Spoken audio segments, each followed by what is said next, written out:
Hello everyone. So today we'll be starting a new series of dynamic programming and we will be beginning with solving easy problems first. So today's problem is minimum cost of climbing stairs.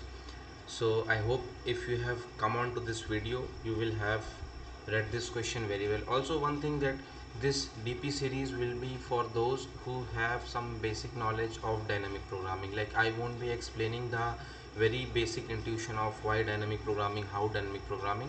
Like while solving the problem I will be explaining why we have used DP, what was the intuition, but the basic knowledge that is required for a dynamic programming question that won't be taught in this DP series. So this DP series is for someone who is already well versed with some knowledge of dynamic programming. So let's begin with reading this question.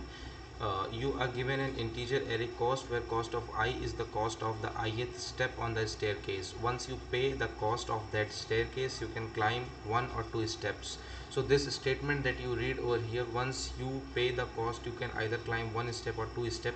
Here comes the intuition of dynamic programming, that since you have two options at each step, you can either climb one step or you can climb two step. Then you need to think dynamic programming, because dynamic programming is something an optimized recursion. And recursion, what does recursion mean? Recursion means actually trying out many possibilities at each and every index,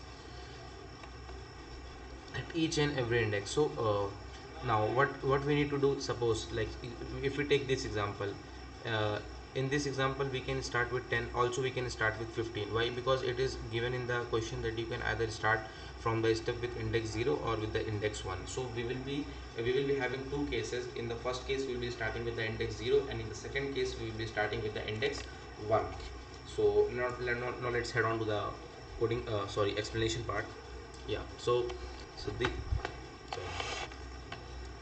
suppose this is the steps that you have been given, and this is the array. Cool. Now suppose I am starting at this point.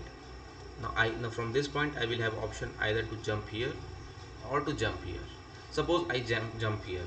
Now from here I will be able to jump here and here, right?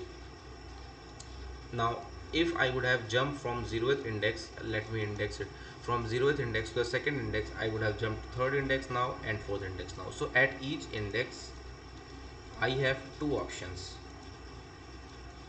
either to move at index plus 1 or to move at index plus 2. So whenever this many options come at a particular index, we usually think of something as dynamic programming, right? We usually think of something as dynamic programming. Like we can see, as in this problem we can see, we have at if I'm standing at an index, then I will be having two options to move either at index plus 1 or to move at index plus 2. So now I think the intuition might be very clear to you. So now let me explain you more further. Suppose I am standing at the first index. Now from first index I can move to second index, or I can move to third index. Now from second index I can move to third index, or I can move to fourth index. Similarly at third index I can move to fourth index, and I can move to fifth index. But you see one thing, if I am at this recursion call, I have already made this recursion call. So we can simply say that we are making repetitions. We are making repetitions, and recursion plus repetition leads to dynamic programming. So this is basically, now we have seen how recursion is actually working for this problem. See, this is recursion and we have seen repetitions. These are repetitions. So we can use dynamic programming, right? Now let's head on to the coding section.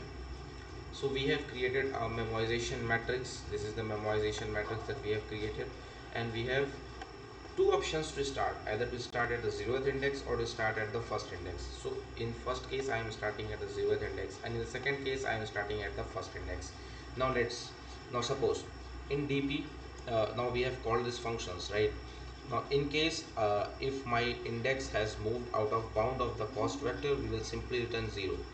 Or if the dynamic programming has, if the dynamic array has already stored some value and it is not -1, we're gonna simply return that value.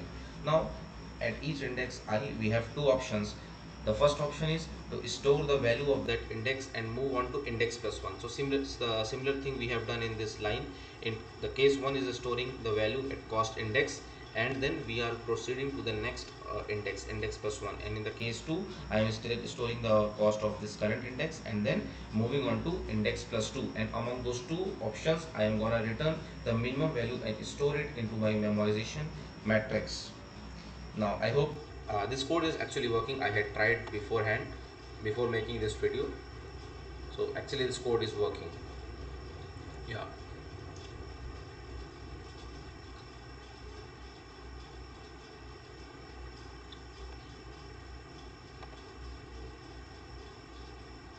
Submissions. Yeah, so a few seconds ago it is accepted. Now uh, it if you have any doubt in this problem, like if you are not able to understand my explanation or whatsoever may be the problem with you, I would please request you to please drop down your issue in the comment section. I'll be highly amazed to help you, and thank you. And please subscribe my channel, and I'll be making more further such contents on dynamic programming. After we complete this dynamic programming series, we are gonna head on to graph series. So thank you.